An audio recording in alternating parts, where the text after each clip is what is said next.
Josh, you ready? That sticks.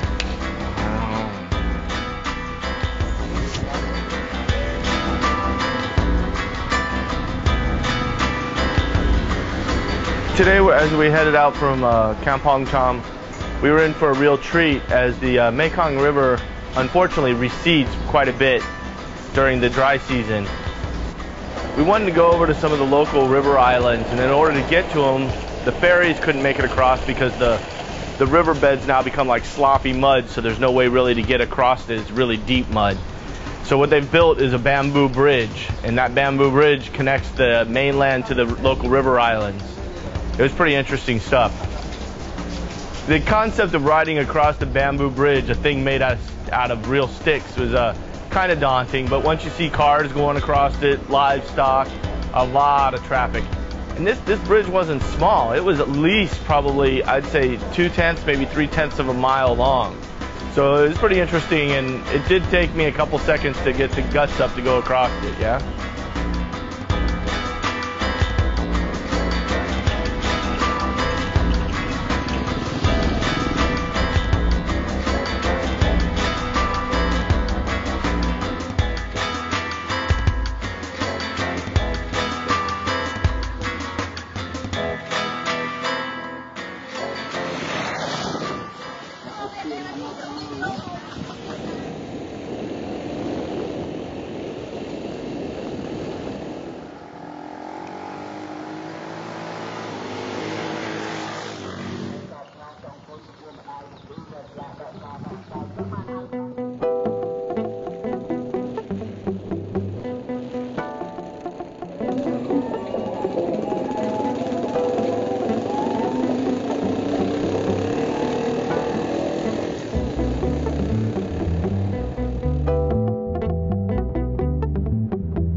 After riding in Cambodia a bunch of times in the past, we leave from Kampong a lot, and every time I'm leaving, I know that once we cross the bridge leaving town, we're on for a ride. The ride has really begun now. Like I said before, scooters are everywhere in this town, and they soup them up just like anywhere. Boys will be boys, you know. They want to have the fastest thing. So as we're riding out of town, check out the guy going by us. He's got this little scooter. He just blows by us like we're standing still.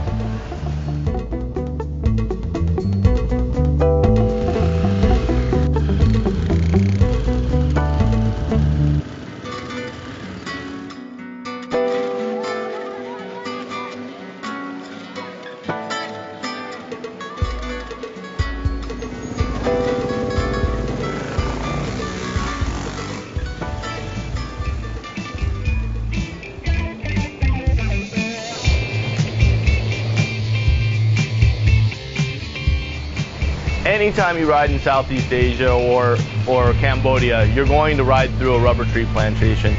Riding out of Kampong today, we always go through the same area, and this area is called the Chup Rubber Tree Plantation. It's a mouthful to say, yeah?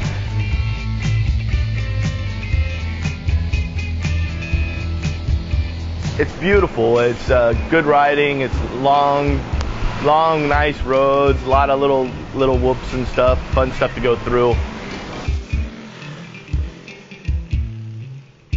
We are here in the Chup Rubber Plantation. It's close to Kampong 20-30 kilometers. This area goes from Kampong to Snuel.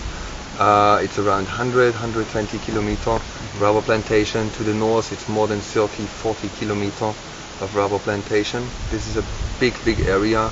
It exists a long time. You can see in some areas the old trees, the big trees with a very high. It is actually connected many plantations. Many plantations. Okay. You're riding through plantations, then you come on a new field where they just start to growing. Yeah. And who owns them? Is it government owned or independent? It's a government owned. Property. In a month they're getting paid. They're getting a real salary.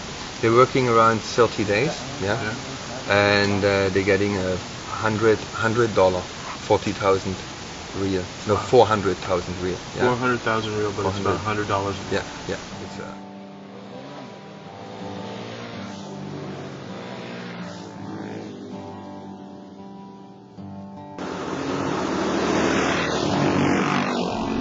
Yeah, well, every time I come over here, I always stop at the schools and local Watts and stuff just to interact with, a lot of locals and stuff. It's fun.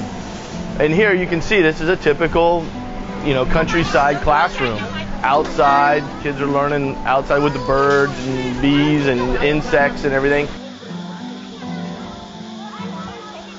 But they're just like kids anywhere, they're having a good time, they're enjoying the opportunity to be with their friends, they're playing.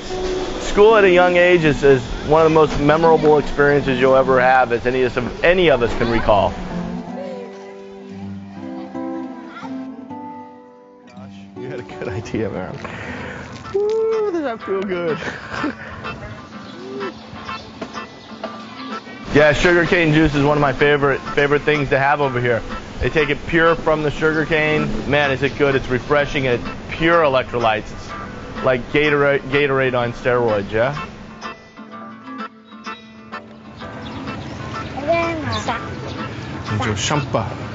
Schampa.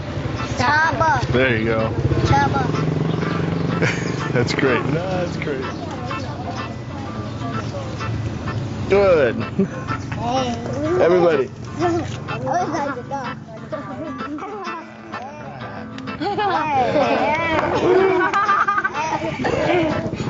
Let's see something.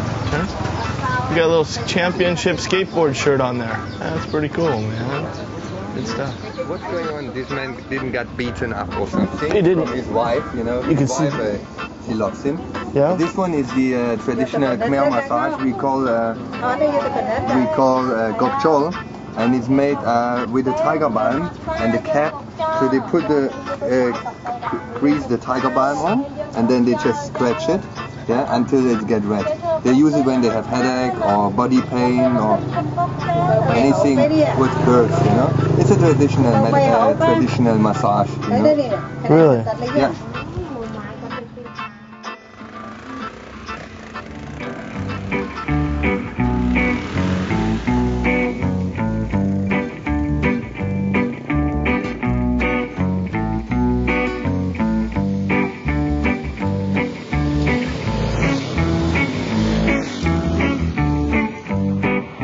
Pepper is a real big important export product for Cambodia. Their pepper here is some of the best in the world. I like to stop in a lot of the peppercorn or pepper plantations and just see the different peppers they produce. You've got different aromas, different strengths of the pepper, where some of it's really strong, some of it's mild. And here you can see, the people are picking the peppercorns. They lay them out, dry them. And it's really nice to go through these sections and just see the locals and how the stuff you take for granted on your plate every day. You get the opportunity to try it out right here, fresh and natural in the countryside. Anytime I get to be on a bike, it's the best time, And it doesn't matter what bike I'm on. It's like the saying goes, as long as I'm on two wheels, the bike's great, Riding in any other country is a joy, You get to see a lot of cool stuff and you get to learn the riding traits of the local community. Cambodia, they pass on the right-hand side of the road or the left-hand side of the road. It can be a bit daunting sometimes, but passing on the right, I've become used to it. Yeah, as you can see, as I'm coming up on the right-hand side of this family, they clearly didn't look, and I probably shouldn't have been on the right-hand side, but it was a close call, yeah? We stop all the time at local stands. It's the best food there is, Restaurants around the world try to emulate street stand food because that's kind of what they do, yeah? Los perros and chickens and pollos, they're the best. They always want to play and come up and inspect the new people around, yeah? The old commode. Not like a commode in the United States. No electronics. No flushing, no plumbing, no real nothing. Go straight into a septic tank. But the glory of going to the bathroom in one of these things is what you get to do afterwards. Kind of disgusting. If you notice, there's nowhere really to wash your hands either. But the Khmer people, most Asian people, are extremely clean. This is just one of the things that you have to get used to. If I was to go to the bathroom in here, yeah, right there. You develop some strong thighs and quads. Just going to the bathroom, you can get a workout. But to flush, a little water. Water will push it down just like in your toilet in your house. Good stuff. And the gas station, as you can see, out here in the countryside. In the city, they have normal gas stations. But out here in the gas stations in the countryside, this is how you're getting your gas, right here. Oh, big gallons of gas. And it's weighed, as you can see over here. If you look over here, they got the weighs. How much? How much? 25 kilos? 25 kilos, yeah? It appears they weigh them out to exactly 25 kilos each, huh? Everyone, same? Same? And up here, for the smaller bikes, for the bikes and the scooters, the almighty Molotov cocktail. Glass bottles. When was the last time you had a glass bottle of Pepsi? Good stuff. Hopefully we go back to that one day and we get rid of some of this plastic stuff, huh? Good times. Well, we're off. We got a long haul on road and gravel to get to our next destination. Let's see what happens. I gotta get my gear.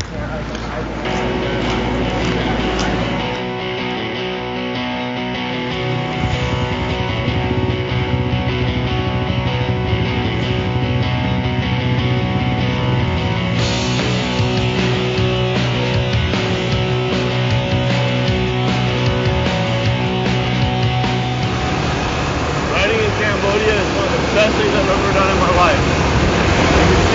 Everything's really good, you know? Can't wait to do it. Other than that, it's a good time. Look at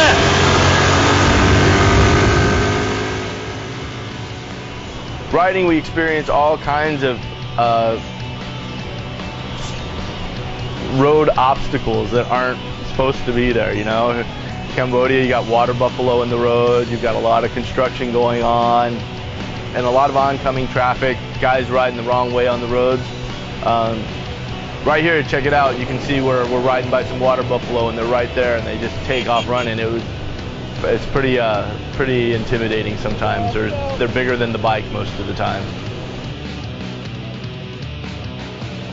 You know, scooters over here are used for everything, to the point of over-abuse. And here it's kind of cool. These guys are carrying they've got dead pigs on the back of their scooters, and they're hauling them either to their house or to market.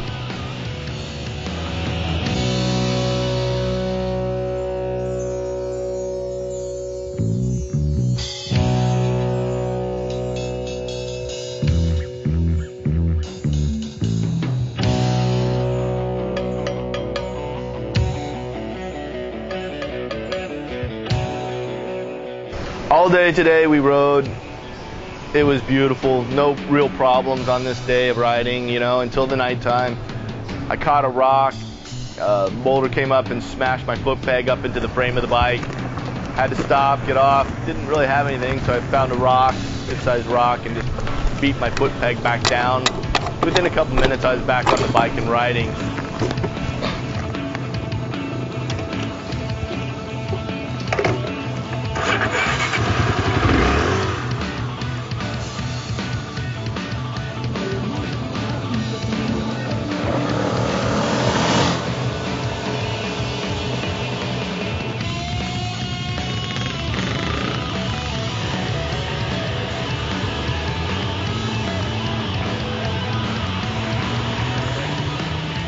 Night, man. Night riding. Still my favorite thing, you know?